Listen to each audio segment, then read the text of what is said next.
नमस्ते बच्चों, मैं राहुल त्यागी कक्षा 10 सामाजिक विज्ञान नागरिक शास्त्र का दूसरा भाग यानी पहले पाठ का दूसरा भाग लेकर उपस्थित हूँ, जिसमें हमने अभी प्रथम भाग में यानी जो आपका पहली वीडियो थी उसमें हमने आपको बेल्जियम के बारे में, श्रीलंका के बारे में, वहाँ की बहुसंख्यकवाद के बारे में, दोनों देशों की स्थिति के बारे में आपको बताया, उसमें समझाया।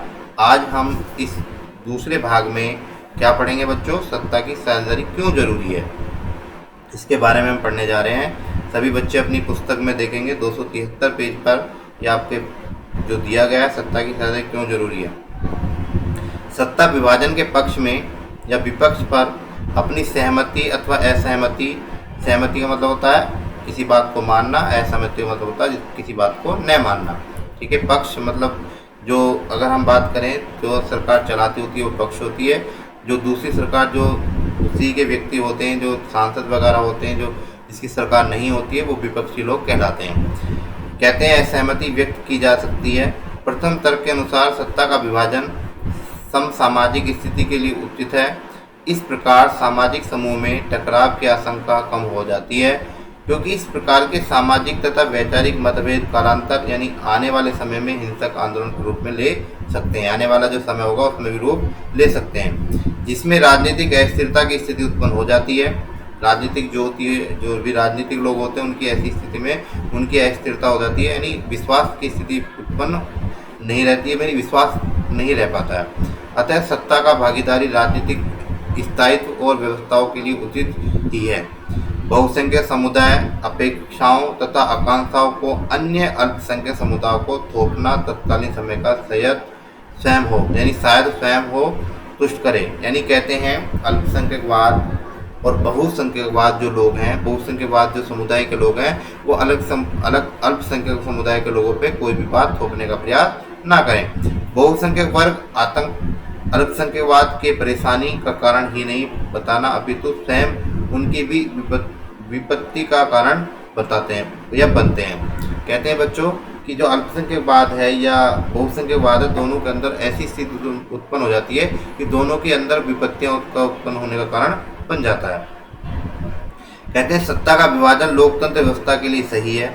जो सत्ता का जो विभाजन है लोकतंत्र को और मजबूत बनाने के लिए, उस व्यवस्था को मजबूत बनाने के लिए सही है कि उसके अंदर विभाजन होना चाहिए। इसके पक्ष में एक अन्य बात कही जाती है कि तथा बात अधिक गहरी है। सत्ता की साझेदारी वास्तव में लोकतंत्र की आत्मा है। जो बात कही जा रही है लोकतंत्र की आत्मा है। लोकतंत्र का अर्थ ही लोग इस शासन व्यवस्थाओं के अंतर्गत है, इनके बीच सत्ता को व्यक्त किया जाए, विभक्त किया जाए, ये लोग इसी डरे से रहें, अर्थात इसी प्रकार से रहें। इसलिए वैध सरकार वही होती है जिसमें अपनी भागीदारी के मध्य सभी समूह शासन व्यवस्था से जुड़े हुए होते हैं। कहते हैं बच्चों कि शासन व्यवस्था सत्ता का विभाजन क्यों जरूरी है, उसका कारण ये है कि अगर एक व्यक्ति ही लगातार उसी स्थिति पर बना रहे और अपने ही व्यक्तियों को सहयोग देता रहे, उन्हीं के कार्य करता रहे, ऐसे में और व्यक्तियों को समस्या उत्पन्न हो जाती है। इस प्रकार से वो लोग सभी की भागीदारी चाहते हैं, सभी का समूह के साथ रहकर काम करना चाहते हैं और सभी के मध्य एक जैसा सामंजस्य बना रहे। ऐसा है तो लोकतंत्र में सत्ता का विभाजन की कोई आवश्यकता नहीं है। फिर भी लोग पक्षपात जैसी स्थिति उत्पन्न कर देते हैं। उक्त तर्क से एक को हम युक्तिपरक तथा दूसरे को नैतिक तर्क कह सकते हैं। जहाँ एक और युक्तिपरक और साझेदारी का तर्क लाभकर परिणाम पर जोर देता, वहीं दूसरी ओर नैतिक तर्क सत्ता के विभाजन पर भी अतभूत महत्व को भी बढ़ाता है। अर्थात कहते हैं एक बात तो वह है कि जो सही है, बिल्कुल सही युक्तियों से है, मतलब बिल्कुल पॉइंटों पे बात की जा रही है। एक है केवल थोड़ा सा लाभ होगा, थोड़ा सा लाभ नहीं होगा। इस प्रकार से सत्ता के विभाजन में ये बातें महत्वपूर्ण हो सकती हैं। आगे क्या बात करते हैं बच्चों, फिर देखेंगे आपको। ठीक है बच्चों, इसमें क्या है अब देखते हैं। इसमें आवश्यकता है कि नीचे देखते हैं, आवश्यकता है कि जो आवश्यकता है जब सत्ता के सार्वजनिक नीतियां निर्धारित करनी होती हैं तो उनमें सर्वजन हिताय सर्वजन सुखाय की भावना सम्मिलित करनी आवश्यक है। सर्वजन हिताय और सर्वजन सुखाय का मतलब क्या होता है? सभी जनों का हित हो, सभी ठीक ठाक रहें और सभी खुश रहें, सुख रहें, प्रसन्न रहें। ऐसी भावना के साथ अगर ऐसा कार्य हो रहा है तो सत्ता का विभाजन करने की आवश्यकता नहीं है। इसलिए लोकतंत्र शासन में उसी शासन को सर्वश्रेष्ठ माना जाता है जिसमें अधिक से अधिक लोगों की भागी हो। आधुनिक लोकतांत्रिक व्यवस्था में सत्ता की भागीदारी अनेक रूप से परिलक्षित होती हैं। कुछ उदाहरण से दृष्टिपात करेंगे, जैसे कि कहते हैं बच्चों इसमें लोकतंत्र सत्ता के अनुसार शासन के विभिन्न अंगों के मध्य सत्ता का विभाजन होता है। विधायिका, कार्यपालिका, न्यायपालिका मिलकर अपने दायित्व को निर्वाह करती हैं। जो जिम्मेदारी उन तीनों को दी जाती है, तीनों अपना पूरी तरीके से कार्य करती हैं। इस प्रक्रिया को हम सत्ता का क्षतित विवरण देते हैं या प्रस्तुत करते हैं या कहेंगे। प्रस्तुत प्रक्रिया में सरकार के विभिन्न अंग समान स्तर पर रहकर अपनी शक्तियों का उपयोग करते हैं। इस प्रकार के विभाजन में सुनिश्चित हो जाता है कि कोई एक अंग सत्ता का स्वेच्छानुसार असीमित उपयोग नहीं कर सकता। अर्थात बच्चों, एक व्यक्ति ये ना सोच ले कि हमें जो जिम्मेदारी दी गई केवल इस पर मेरा ही अधिकार है, ऐसा नहीं हो सकता बच्चों। फिर कहते हैं बच्चों, अध्ययनकालीन सत्र में, गत वर्ष के जो अध्ययनकालीन सत्र में आपने समझा होगा कि हमारे देश में कार्यपालिका सत्ता का उपयोग करती अवश्य है, लेकिन वह संसदीय अधीनस्थ कार्य करती है। जो हमारी संसद भवन है, जो संसद है, उसके ही अधीन कार्य करती है। न्यायपालिका की नियुक्ति कार्यपालिका करती है, किंतु न्यायपालिका ही कार्यपालिका के कार्य को विधायिका द्वारा निर्मित कानूनों के अंतर्गत अंकुश रखती है। अंकुश का मतलब अपने कंट्रोल में रखती है। इस प्रकार की व्यवस्था को नियंत्रित तथा संतुलित व्यवस्था भी कहते हैं बच्चों। ये आपस में कार्यपालिका को न्यायपालिका, न्यायपालिका को कार्यपालिका और कार्यपालिका विधायिका को निर्मित कानून के अंतर्गत अंकुश रखती है। ये तीनों एक दूसरे को मिलजुल कर कार्य करती हैं, अकेली ये कार्य नहीं कर सकती। अब देखिए बच्चों, एक बात इसमें दिखाई गई है। उत्तर प्रदेश में समाजवादी पार्टी, बहुजन समाजवादी पार्टी, पश्चिम बंगाल में बात करें तृणमूल कांग्रेस, बिहार में बात करें लोक शक्ति, महाराष्ट्र में करें शिवसेना इत्यादि क्षेत्रों का अधिक आधार पर अनेक राजनीतिक दल भी भारत में विद्यमान है। ये बात भी मैं आपको पहले ही बता रहा हूँ, ऐसी बहुत सारी देखने को मिलेंगी। फिर क्या कहा जाता है, दूसरी बात क्या कह रहे हैं, शासन के मध्य भी अनेक प्रकार के विभिन्न स्तरों पर सत्ता का विभाजन होता है। जैसे पूरे देश के लिए एक सरकार हो और प्रांत तथा क्षेत्रीय स्तर पर अलग अलग सरकार हो। हमारे देश के अंदर है, पूरे देश के अंदर केंद्रीय सरकार चलती है और अलग अलग राज्यों में अलग अलग सरकारें चलती हैं, उनके अपनी स्वयं की, उनके मुख्यमंत्री आदि कार्य करते हैं।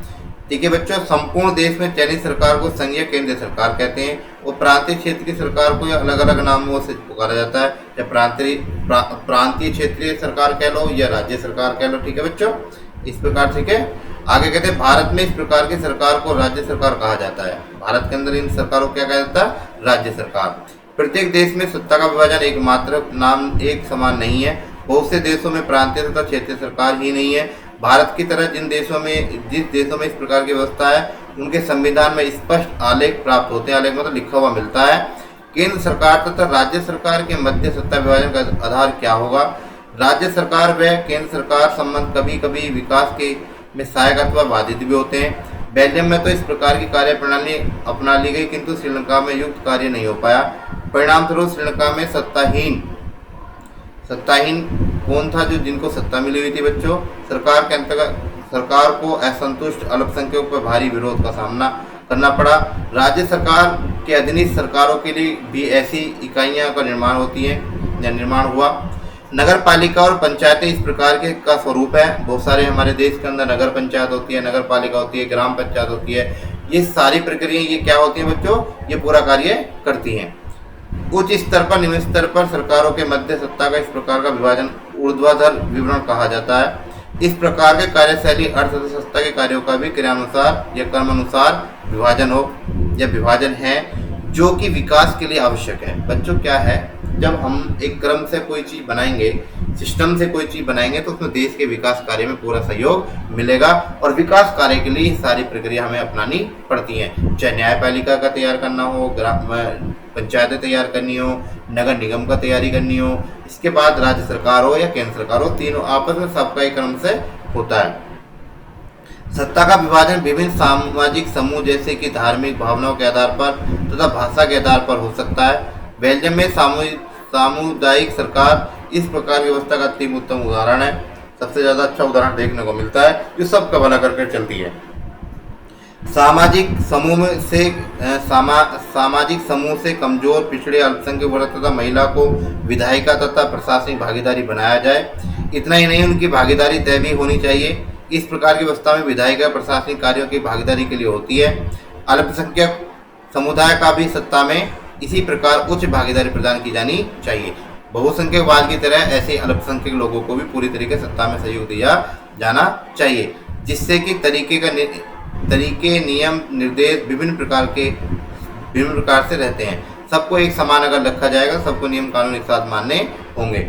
चौथी बात क्या कह रहे हैं बच्चों? तीसरी बात मैंने समझाई, लोकतंत्र व्यवस्था के अंतर्गत सत्ता के दावेदार अथवा अपेक्षित लोग मध्य चुनाव के विकल्प अवश्य रखना चाहिए कि भाई कभी भी अगर जरूरत पड़े तो चुनाव भी करा लेने चाहिए। प्रदर्शन आंदोलनकारियों द्वारा शासन सत्ता को प्रभावित एवं नियंत्रित करने का उद्देश्य भी रहता है। आपने देखा बच्चों, बहुत सारी बात अगर कोई नहीं मानता तो वो लोग अपना आंदोलन करके भी अपनी बात को मनाने का प्रयास करते हैं। राजनीतिक दल सत्ता की आकांक्षा के कारण परस्पर प्रतिस्पर्धा करते हैं, आपस में एक दूसरे से लड़ते झगड़ते हैं। मतलब लड़ना झगड़ा मतलब लड़ाई करना नहीं होता, आपस में एक दूसरे से कंपटीशन में रहते हैं। दलों की यही प्रतिस्पर्धा इस बात को सुनिश्चित कर देती है कि सत्ता एक समूह, जाति अथवा वर्ग हाथ न रहकर हस्तांतरित होती रहती है या होती रहे।